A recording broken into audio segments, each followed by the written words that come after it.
ओम शांति। मुरली है 24 मई 2025। बाप दादा के मधुर महावाक्य। मीठे बच्चे, अमृत वेले अपने दूसरे सब संकल्पों को लॉकअप में बंद कर। एक बाप को प्यार से याद करो।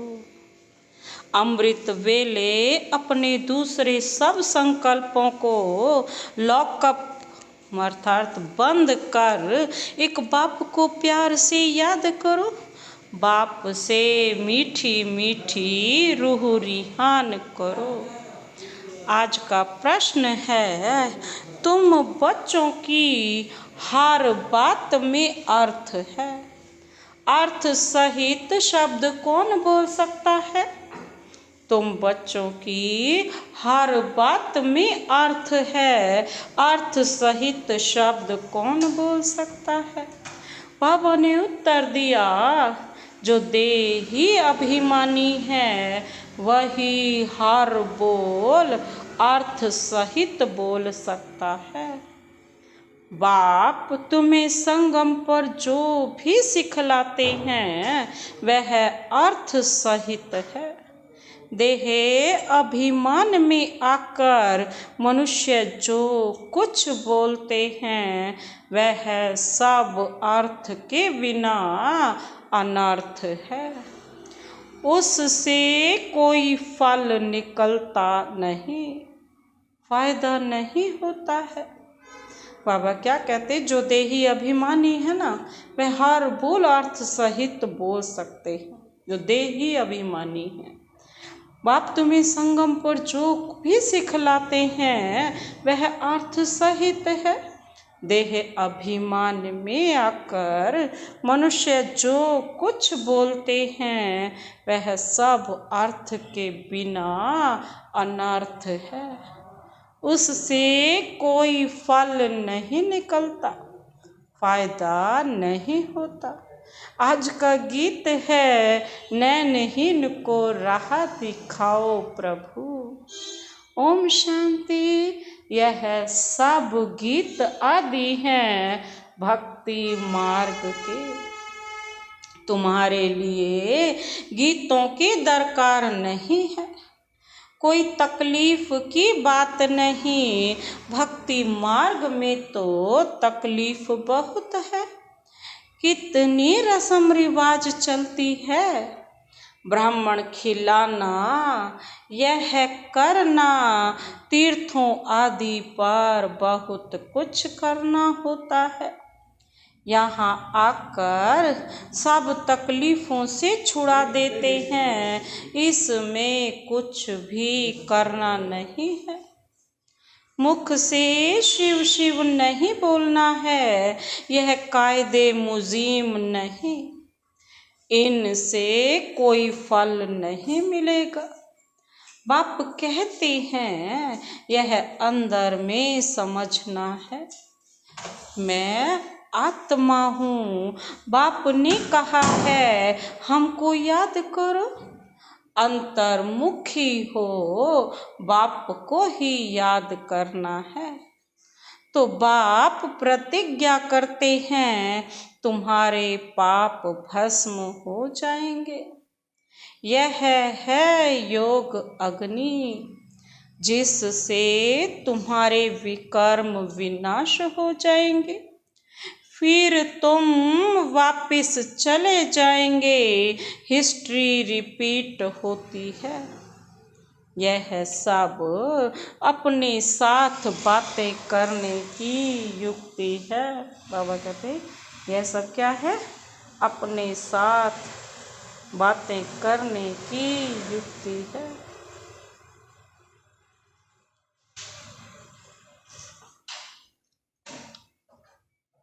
ये सब क्या है? युक्ति है अपने साथ बातें करने की। बाबा कहते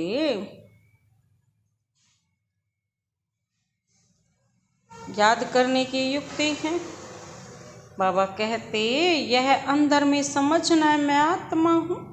बाप ने कहा हमको याद करो, अंतर्मुखी हो बाप को ही याद करना है। तो बाप प्रतिज्ञा करते हैं तुम्हारे पाप भस्म हो जाएंगे। यह है योग अग्नि, जिससे तुम्हारे भी कर्म विनाश हो जाएंगे। यह तुम वापिस चले जाएंगे। हिस्ट्री रिपीट होती है। यह सब बातें अपने साथ करने की युक्तियां हैं। अपने साथ रूरिहान करते रहो। बाप कहते हैं मैं कलप तुमको यह युक्ति बताता हूँ। यह भी जानते हैं धीरे धीरे झाड़ वृद्धि को पाएगा। माया का तूफान भी इस समय है, जबकि मैं आकर तुम बच्चों को माया के बंधन से छुड़ाता हूँ। सतयुग में कोई बंधन होता नहीं। यह पुरुषोत्तम युग भी अभी तुमको अर्थ सहित बुद्धि में है। यहाँ हर बात अर्थ सहित ही है। देह अभिमानी जो बात करेंगे सो अनर्थ, और देही अभिमानी जो बात करेंगे अर्थ सहित। उनसे फल निकलेगा। अब भक्ति मार्ग में कितनी डिफिकल्टी होती है, समझते हैं। तीर्थ यात्रा करना, यह सब भगवान के पास पहुँचने के रास्ते हैं। परंतु बच्चों ने अब समझा है वापिस कोई एक भी चीज जा नहीं सकती। बाबा कहते जा नहीं सकता। पहले नंबर में जो विश्व के मालिक लक्ष्मी नारायण थे, उनके ही 84 जन्म बता देते हैं। तो फिर और कोई छूट कैसे सकता? सब चक्र में आते हैं। तो कृष्ण के लिए कैसे कहेंगे कि वह सदैव कायम है ही है। हाँ, कृष्ण का नाम रूप तो चला गया, बाकी आत्मा तो है ही किस न किस रूप में। यह सब बातें बच्चों को बाप ने आकर समझाई है।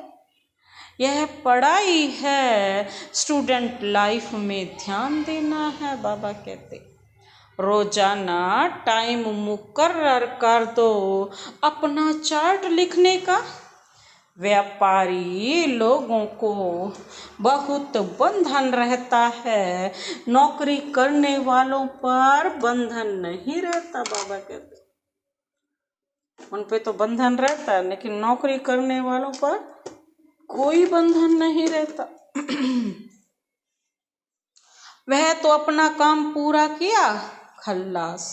व्यापारियों के पास तो कभी ग्राहक आए तो सप्लाई करना पड़े, बुद्धि योग बाहर चला जाता है। तो कोशिश कर समय निकालना चाहिए। अमृत वेले का समय अच्छा है। उस समय बाहर के विचारों को बाबा कहते हैं लॉकअप में बंद कर देना चाहिए। कोई भी ख्याल ना आए, बाप की याद रहे, बाप की महिमा में लिख देना चाहिए। बाबा ज्ञान का सागर पतित पावन है। बाबा हमको विश्व का मालिक बनाते हैं। उनकी श्रीमत पर चलना है। सबसे अच्छी मत मिलती है मन मना भव। दूसरा कोई बोल न सके। कलप कलप यह मत मिलती है तमो प्रधान से सतो प्रधान बनने की। बाप सिर्फ कहते हैं माँ में कम याद करो। इसको कहा जाता है वशीकरण मंत्र। अर्थ सहित याद करने से ही खुशी होगी। बाप कहते हैं अव्यभिचारी याद चाहिए। एक बाप की ही जैसे भक्ति में एक शिव की पूजा अव्यभिचारी है, फिर व्यभिचारी होने से अनेकों की भक्ति करते हैं। पहले थी अद्वैत भक्ति, एक की भक्ति करते थे, ज्ञान भी उस एक का ही सुनना है। तुम बच्चे जिसकी भक्ति करते थे वह स्वयं तुम्हें समझा रहे हैं। मीठे मीठे बच्चे अभी मैं आया हूँ, यह भक्ति कलट अभी पूरा हुआ। बाबा क्या कहते हैं, मैं आया हूँ अभी भक्ति कलट पूरा हुआ। तुमने ही पहले पहले एक शिव बाबा का मंदिर बनाया। उस समय तुम अव्यभिचारी भक्त थे, इसलिए बहुत सुखी थे। फिर व्यभिचारी भक्त बनने से द्वैत में आ गए, तब थोड़ा दुख होता है। एक बाप तो सबको सुख देने वाला है ना। बाप कहते हैं मैं आकर तुम बच्चों को मंत्र देता हूँ, मंत्र भी एक का ही सुनो। यहाँ देहधारी कोई भी नहीं, यहाँ तुम आते ही हो बाप दादा के पास। शिव बाबा से ऊंच कोई है नहीं, याद भी सब उसको करते हैं। भारत ही स्वर्ग था, लक्ष्मी नारायण का राज्य था। उनको ऐसा किसने बनाया जिसकी तुम फिर पूजा करते हो? किसको पता नहीं महालक्ष्मी कौन है, महालक्ष्मी का आगे जन्म कौन सा था, तुम बच्चे जानते हो। वह है जगत अम्बा, तुम सब माताएं हो, वंदे मातरम। सारे जगत पर ही तुम अपना दाव जमाती हो। भारत माता कोई एक का नाम नहीं, तुम सब शिव से शक्ति लेते हो, योग बल से। शक्ति लेने में माया इंटरफेयर करती है। युद्ध में कोई अंगूरी लगाते हैं तो बहादुर हो लड़ना चाहिए। ऐसे नहीं कोई ने अंगूरी लगाई और तुम फंस पड़ो। बाबा कहते यह भी है माया की युद्ध, बाकी कोई कौरव और पांडवों की युद्ध है नहीं, उनकी तो आपस में युद्ध है। मनुष्य जब लड़ते हैं तो 1-2 गज जमीन के लिए गला काट देते हैं। बाप आकर समझाते हैं यह सब ड्रामा बना हुआ है। राम राज्य रावण राज्य। अभी तुम बच्चों को यह ज्ञान है कि हम राम राज्य में जाएंगे, वहाँ अथाह सुख है, नाम ही है सुख धाम, वहाँ दुख का नाम निशान नहीं होता। अब जबकि बाप आए हैं ऐसी राजाई देने, तो बच्चों को कितना पुरुषार्थ करना चाहिए। घड़ी घड़ी कहता हूँ बच्चे थको मत, शिव बाबा को याद करो, याद करते रहो। वह भी बिंदी है, हम आत्मा भी बिंदी है। यहाँ पार्ट बजाने आए हैं, अब पार्ट पूरा हुआ है। अब बाप कहते हैं मुझे याद करो तो विकर्म विनाश होंगे। विकर्म आत्मा पर ही चढ़ते हैं ना। शरीर तो यहाँ खत्म हो जाएंगे। कई मनुष्य कोई पाप कर्म करते हैं तो अपने शरीर को ही खत्म कर देते हैं, परंतु इससे कोई पाप उतरता नहीं है। पाप आत्मा कहा जाता है। साधु संत आदि तो कह देते आत्मा निर्लेप है। क्या कहते हैं? और आत्मा सो परमात्मा। अनेक मतें हैं ना। अभी तुमको एक श्री मत मिलती है। बाप ने तुम्हें ज्ञान का तीसरा नेत्र दिया है। आत्मा ही सब कुछ जानती है। आगे ईश्वर के बारे में कुछ नहीं जानते थे। सृष्टि चक्र कैसे फिरता है? आत्मा कितनी छोटी है। पहले पहले आत्मा का रियलाइजेशन कराते हैं। आत्मा बहुत सूक्ष्म है, उनका साक्षात्कार होता है। वह सब है भक्ति मार्ग की बातें। ज्ञान की बातें बाप ही समझाते हैं। वह भी भृकुटी के बीच में आकर बैठते हैं, बाजू में। बाबा कहते यह भी झट समझ लेते हैं। यह सब है नई बातें जो बाप ही बैठ कर समझाते हैं।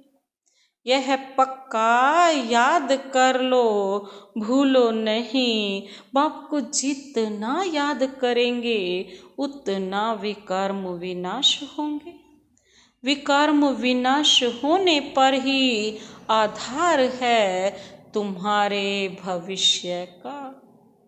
तुम बच्चों के साथ साथ भारत खंड भी सबसे सौभाग्यशाली है। इन जैसा सौभाग्यशाली दूसरा कोई खंड नहीं है। यहाँ बाप आते हैं। भारत ही हेवन था जिसको गार्डन ऑफ अल्लाह कहते हैं। तुम जानते हो बाप फिर से भारत को फूलों का बगीचा बना रहे हैं। हम पढ़ते ही हैं वहाँ जाने के लिए, साक्षात्कार भी करते हैं। यह भी जानते हैं कि यह वही महाभारत लड़ाई है। फिर ऐसी लड़ाई कभी लगती नहीं है। तुम बच्चों के लिए नई दुनिया भी जरूर चाहिए। नई दुनिया थी ना।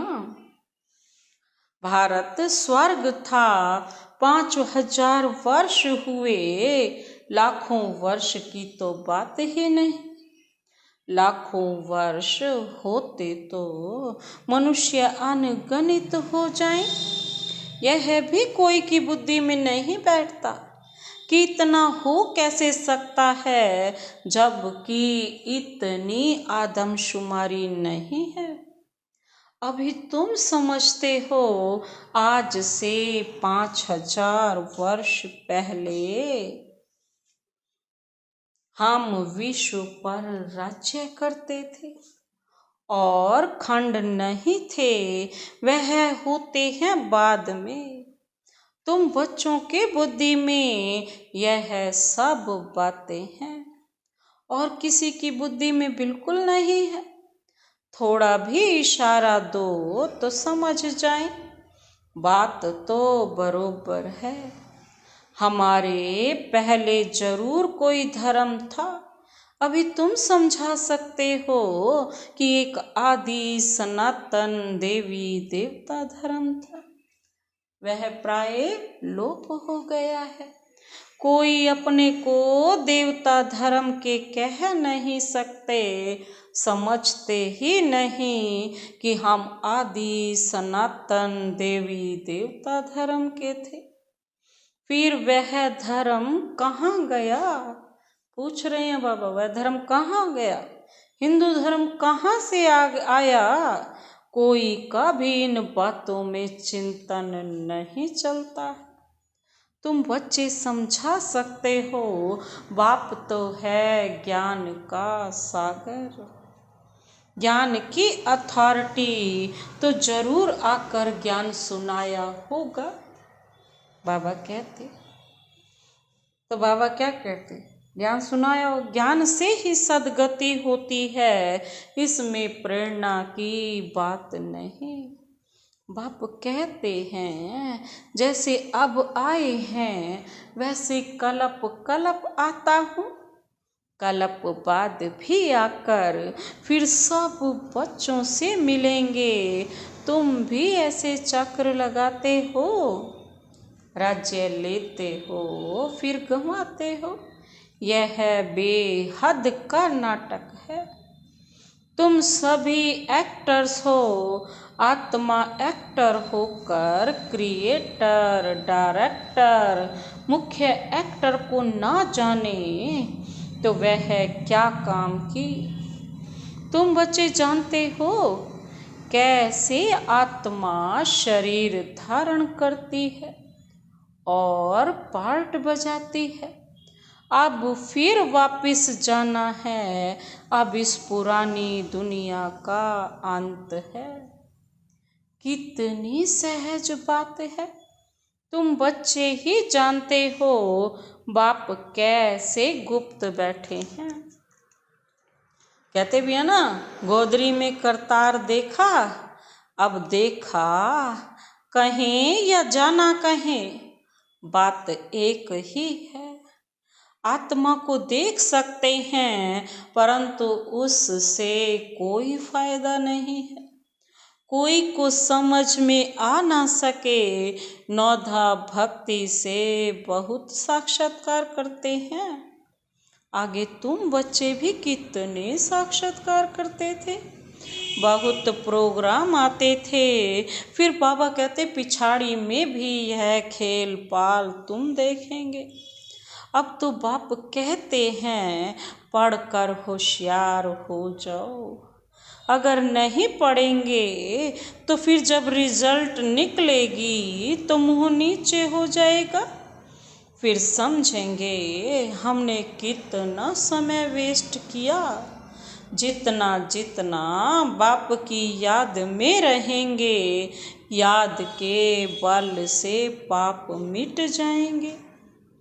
जितना बाप की याद में रहेंगे तो बाबा कहते हैं उतना खुशी का पारा चढ़ेगा। मनुष्यों को यह पता नहीं है कि भगवान को क्यों याद किया जाता है। कहते भी है ना बाबा के आगे, तुम मात पिता हम बालक तेरे, तुम्हारी कृपा सुख घनेरे। अर्थ नहीं जानते, अब तुम जानते हो, शिव के चित्र पर समझा सकते हो। यह ज्ञान का सागर पतित पावन है, उनको याद करना है। बच्चे जानते हैं वही बाप आया है, सुख घनेरे का रास्ता बताने, सुख धाम में ले जाने। यह पढ़ाई है ना, इसमें तो जो जितना पुरुषार्थ करेगा उतना ऊंच पद पाएगा। यह कोई साधु संत आदि नहीं जिसकी गद्दी चली आई हो। यह तो शिव बाबा की गद्दी है, ऐसे नहीं यह जाएगा तो दूसरा कोई गद्दी पर बैठेगा। बाप तो सबको साथ ले जाएंगे। कई बच्चे व्यर्थ ख्यालातों में अपना समय वेस्ट करते हैं। सोचते हैं खूब धन इकट्ठा करें, पुत्र पोतरे खाएंगे, बाद में काम आएगा। बैंक लॉकर में जमा करें, बाल बच्चे खाते रहेंगे, परंतु किसको भी गवर्नमेंट छोड़ेगी नहीं। इसलिए उसका जास्ती ख्याल ना कर अपनी भविष्य कमाई में लग जाना चाहिए। अब बच्चों को पुरुषार्थ करना है, ऐसे नहीं कि ड्रामा में होगा तो करेंगे। पुरुषार्थ बिगर खाना भी नहीं मिलता, परंतु किसकी तकदीर में नहीं है तो फिर ऐसे ऐसे ख्यालात आ जाते हैं। तकदीर में ही नहीं है तो फिर ईश्वरीय तदबीर भी क्या होगी। बाबा भी क्या उपाय बताएंगे, क्या तरीका बताएंगे। और जिनकी तकदीर में है वह अच्छी रीति धारण करते और कराते हैं, क्योंकि बाप तुम्हारा टीचर भी है, गुरु भी है, तो उनको याद करना चाहिए ना। सबसे प्रिय बाप टीचर और गुरु ही होते हैं, उनको तो याद करना चाहिए। बाबा युक्तियाँ तो बहुत बतलाते हैं, तुम साधु संत आदि को भी निमंत्रण दे सकते हो। अच्छा, मीठे मीठे सिक्के लधे बच्चों प्रति मात पिता बाप दादा का याद प्यार और गुड मॉर्निंग। रूहानी बाप की रूहानी बच्चों को नमस्ते। हम रूहानी बच्चों की रूहानी बाप दादा को नमस्ते नमस्ते नमस्ते, गुड मॉर्निंग। शुक्रिया बाबा, शुक्रिया। धारणा के लिए मुख्य सार है, पहला पॉइंट है पुरुषार्थ कर अपनी भविष्य कमाई में लग जाना है। ड्रामा में होगा तो कर लेंगे, यह कह कर पुरुषार्थहीन नहीं बनना है। पुरुषार्थ कर अपनी भविष्य कमाई में लग जाना है। ड्रामा में होगा तो कर लेंगे, यह कह कर पुरुषार्थहीन नहीं बनना है।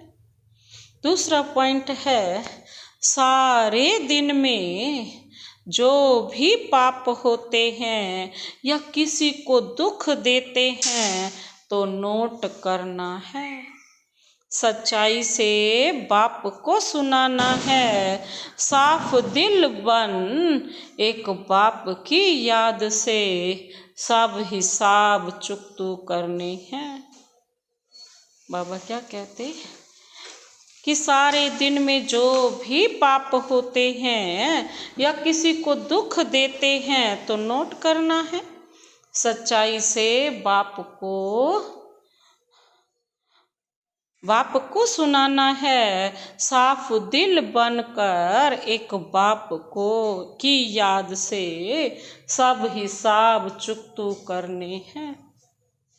आज का वरदानी हाथ शिव बाबा का अपने सिर पर अनुभव करते हुए यह वरदान अपने में लेते हैं। ताज और तख्त को सदा कायम रखने वाले निरंतर स्वतः योगी भव।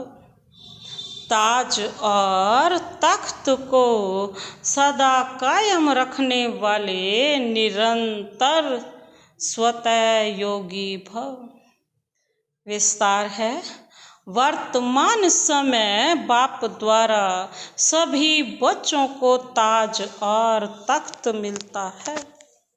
वर्तमान समय बाप द्वारा सभी बच्चों को ताज और तख्त मिलता है। अभी यह ताज व तख्त अनेक जन्मों के लिए ताज तख्त प्राप्त कराता है। विश्व कल्याण की जिम्मेवारी का ताज और बाप दादा का दिल तख्त सदा कायम रहे तो निरंतर स्वतः योगी बन जाएंगे। उन्हें किसी भी प्रकार की मेहनत करने की बात नहीं, क्योंकि एक तो संबंध समीप का है, दूसरा प्राप्ति अखुट है। जहाँ प्राप्ति होती है वहाँ स्वतः याद होती है। आज का स्लोगन बाबा कहते, प्लेन बुद्धि से प्लेन को प्रैक्टिकल में लाओ। प्लेन बुद्धि से प्लान को प्रैक्टिकल में लाओ तो सफलता समाई हुई है। प्लेन बुद्धि से प्लान को प्रैक्टिकल में लाओ तो सफलता समाई हुई है। अव्यक्त इशारे हैं। रूहानी रॉयल्टी और प्योरिटी की पर्सनैलिटी धारण करो। रूहानी रॉयल्टी और प्योरिटी की पर्सनैलिटी धारण करो। दुख अशांति की उत्पत्ति अपवित्रता से होती है। जहाँ अपवित्रता नहीं वहाँ दुख अशांति कहाँ से आई? आप सब पतित पावन बाप के बच्चे मास्टर पतित पावन हो, तो जो औरों को पतित से पावन बनाने वाले हैं वह स्वयं तो पावन होंगे ही। ऐसी पावन पवित्र आत्माओं के पास सुख और शांति स्वतः ही है। सबसे बड़े ते बड़ी महानता है ही पावन बनना। आज भी इसी महानता के आगे सभी सिर झुकाते हैं। अच्छा, ओम शांति।